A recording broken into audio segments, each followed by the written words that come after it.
This is Benny on the truck this weekend. So no Cougar and no Enterprise. But I do have too many projects on the truck that I could be working on. So there's a little update on the Roadrunner. What you're looking at is the engine that came with the Roadrunner. I turned it into a small block. All I had to do was move the distributor to the back. A donor car that I'm using, the 69 Charger, I'll show you in a minute, came with two distributors. So I got to use, let's see if I can circle it. Got to use this distributor, which is beautiful. I had to make a coil because the AMT didn't come with a coil. It came with a pretty crappy distributor too. And I used the oil pan from the Charger. I'll tell you why in a second. I moved the, see, I have to repaint my motor. I moved the oil filter from big block location to proper small block location. Painted it black like a Mopar filter, mainly because I don't have orange for a frame. But I do have white, but that would be for a, no, I don't want that one. So, from big block to small block. And why didn't I just use the Charger motor? Because it's so beautifully and obvious a big block with the valley pan and smaller intake gasket. And place for your oil filter. It's just too too obvious. A big block motor. My Roadrunner had a 360. That's why I'll change it over to small block. Look at this gorgeous motor. Even has the casting plugs. And all right, I put this oil pan. I swapped the oil pans on them because this Charger and this motor, since it donated its gorgeous chassis to the Roadrunner, I'm going to build the Charger as a race car. So that's why I'm leaving its big block with the Charger. Now, a lot of issues with this fit. One, I knew the wheelbase was different because in 71 they went to a 1 or 2 inch smaller wheelbase. That rear end's not glued in, it's just stuck on there with Elmer's, so I could pop right off. I just did it to see how off the wheelbase is, and it's not really off that much. All I'd have to do is chop it right here, and the width of a saw blade will move it back to where it needs to be. A little fitment issues, not only that, but this gap right here that was actually filled by this piece when it got stuck on the chassis here. So I have some, if I want to do it, I have some fabricating to do to fill that up. I tried to put this piece in between the chassis and the bucket, and it pushed the frame out actually to where it looks better, to where it's doesn't have this seam right here. It pushed it up. But I don't know. I'll look into that a little further. But then I won't have a floor for the Charger. And well, I'm going to redo the whole interior on the Charger anyway. It since it's going to be a race car, it's not going to have carpet in it anymore. So I got to figure something out, and I'm gonna have to probably adapt this piece of crap promo toy frame to the Charger. I started cutting on that prop shaft because the prop shaft that came with the Charger is too short, because the Charger's transmission is a proper length, whereas this one is a stub made for this frame. So I might end up cutting off those U-joints and slip yoke on the front and back, and using the slip yoke on a piece of sprue for a prop shaft on the Roadrunner. And if I use this, it's going to be all cut up anyway to put underneath the Charger. Let's see what else. Oh, okay. This here. Let's see if I can grab this box. That's the Charger I use, and absolutely beautiful kit. I don't think I found anything wrong with it so far. It has decals for the air cleaner and for your antifreeze, and it's just a knockout kit. And here's the body for it. Now the reason, let me flip this Roadrunner around. Yeah, that don't look too good.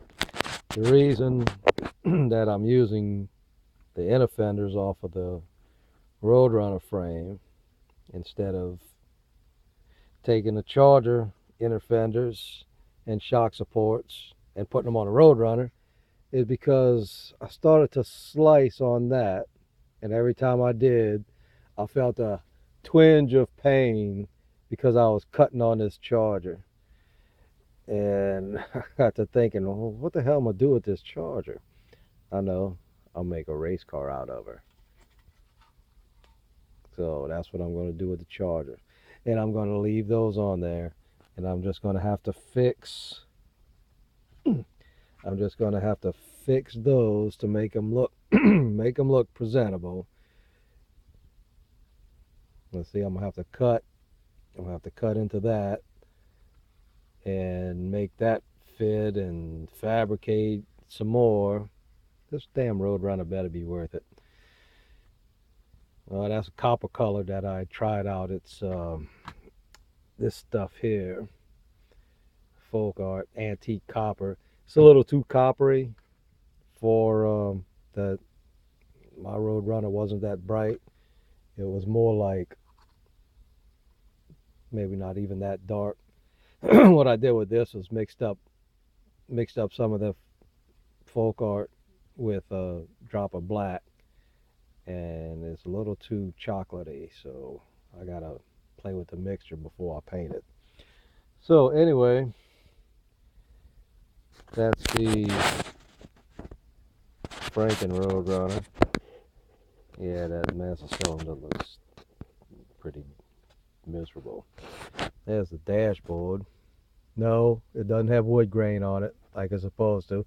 It's not even the right damn dashboard, so I can do whatever I want with it. And I don't really care for wood grain on a Roadrunner, so I just did it in silver, the way John Hurlitz did on the prototype Roadrunner he designed the interior for, and when he was head of Plymouth B-Body Design in the late 60s. And he's responsible for the 71, 72 Roadrunner. So since he didn't like silver, wood grain, I'm not going to do it either. So there's some silver on the console and silver on the wrong dashboard, but that's the way it goes. Now when I build this Charger as a race car, it's just an outstanding kit, man. I mean, I know a lot of you guys have built this kit, but that is just beautiful. Even has the open pulley for the power steering pump for the Featherlight. The Featherlight power steering. No chrome fan, the way AMT likes to do. Let's see what else. There's my exhaust system. That'll be on this car. Let's see. Well, there's the other distributor. I don't know why Revell put two distributors on this car, but I'm thankful they did. Yeah, look at this. Look at these door panels. Isn't that beautiful? Look at the raised detail on it. Easy to paint. It looks right. It's clean. Unfortunately, race cars like the one I'm building won't have door panels like that.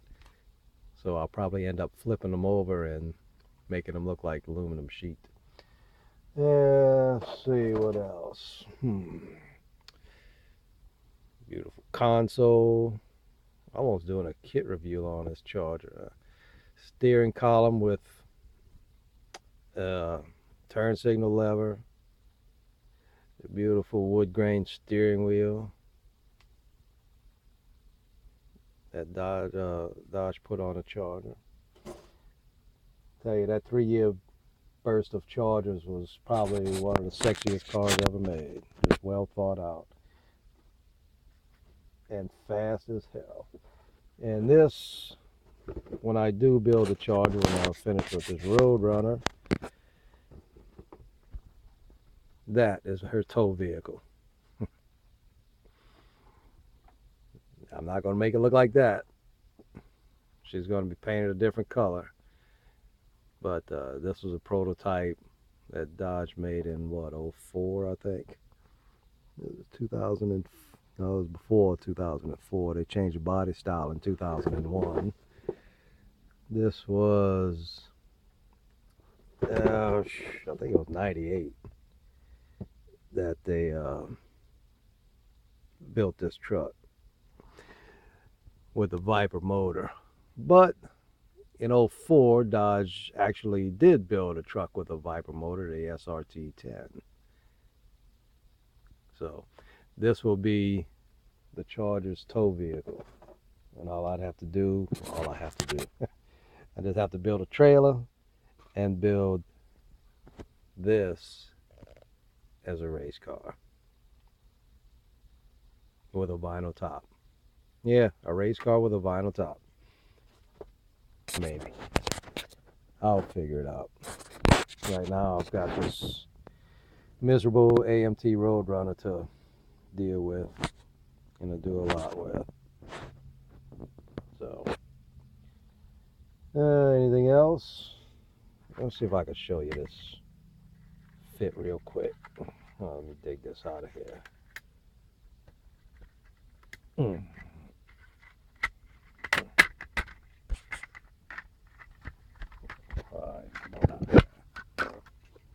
I know it looks kind of crazy. Now, that's the way it's supposed to look. A hell of a lot better, don't it?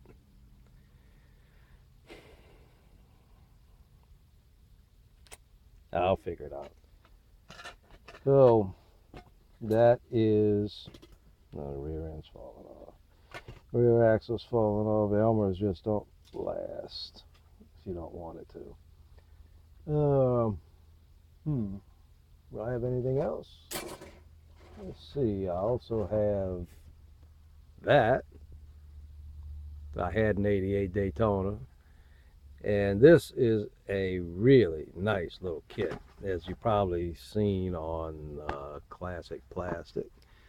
It's just one of MPC's, it's Revell quality, really, with a couple of sinkholes here and there. But I do like this kit. Since I had a Roadrunner, a Daytona, and I had a Roadrunner. If I could find a 69 Imperial model, I'd be really happy.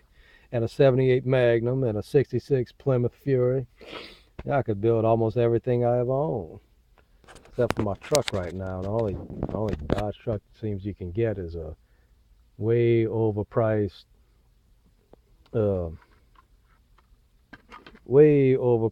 old vintage kit, or the ubiquitous little red truck. And my truck is not a Utility, it's a Swept line. So I guess that's enough rambling for tonight. Not much else I got. Let's see. Well, I do have to make some exhaust pipes for this thing because yeah, it's got holes in it. You know why it's got holes in it? Because when it was a big block, I wired up the distributor, and these wires are just a little too thick. And since I turned into a small block, I have to get the right scale size wires because that's just too big. So yeah, the big block manifolds are not right for a small block at all. So I gotta either do something. Well, I'm not gonna be able to use those at all. I might be able to. That's the one of the manifolds that came with the Daytona. I don't believe I'm gonna be able to use that either. Because small block Chryslers don't have the spread right here. These two are close together. So you got this and then these two close together. This is more like a it's more like a Hemming pattern. So I don't know. I'm probably gonna have to try to make some manifolds for it. Cause I gotta have manifolds. I'm just not gonna use a big block manifold. So, all right, that's it for tonight. Till next time. See ya.